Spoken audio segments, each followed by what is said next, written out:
Across America, cities and towns, homes and businesses, all depend upon one basic resource. Modern civilization and life itself would be impossible without it. And today, it's a matter of simply turning on the tap. So often we forget about the value of water. Water is a commodity that is essential to life. 100 years ago, it would have been hard to imagine turning on the tap water, and now it's an expectation.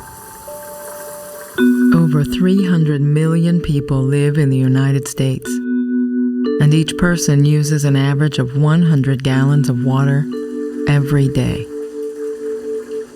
What it takes to actually make clean water is somewhat a mystery to most customers. So how does water get from the river into your house or here at school? Somebody has to bring that water to us, and somebody has to take it away when we're finished with it. The water infrastructure is vital for disease protection, fire protection, basic sanitation, economic development, and for our quality of life. You just can't visualize all the assets that are under our feet. We have about 2 million miles of pipe in this nation. If you're walking around in an urban area, you're probably stepping on a pipe. Our grandparents paid for and put in for the first time these large distribution systems. And in many cases, it's not been touched since. We're at a critical turning point. Much of that infrastructure is wearing out. Philadelphia was the first American city to develop a water system and to take on as a municipal responsibility water delivery to all of its citizens. When William Penn laid out the city, he actually chose a spot of land that had a lot of groundwater.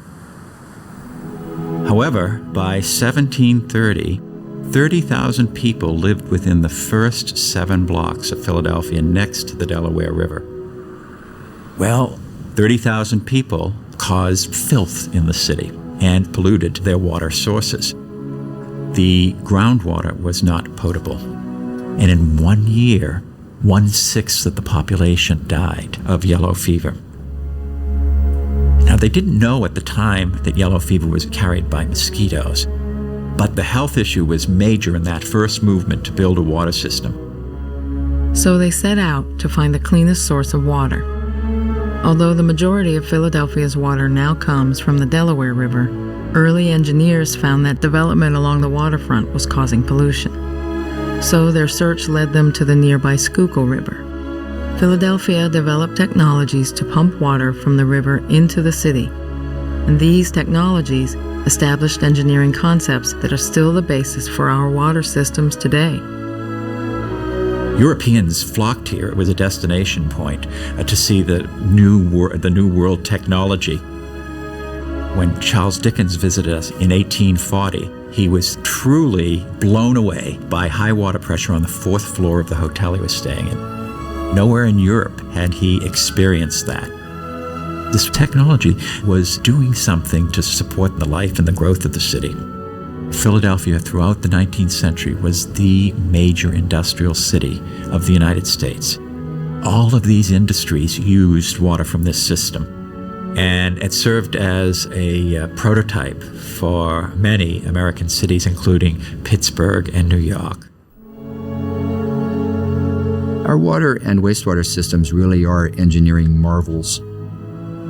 Because it's buried, it's invisible to us, and we tend to take it for granted. One of the most common issues that municipalities share is water loss. So many utilities are employing the business strategy of asset management. It's a paradigm shift in the approach of attaining a sustainable water infrastructure.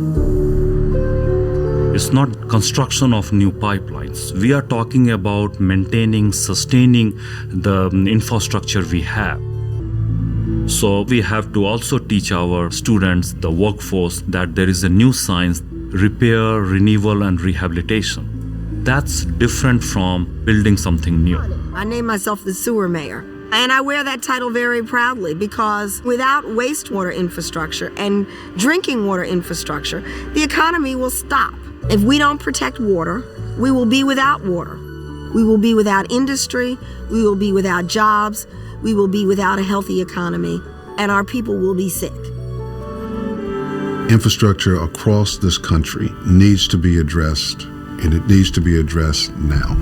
All the water there ever was or ever will be is here on Earth today, and it's our responsibility now, at this time, in this generation, to protect it.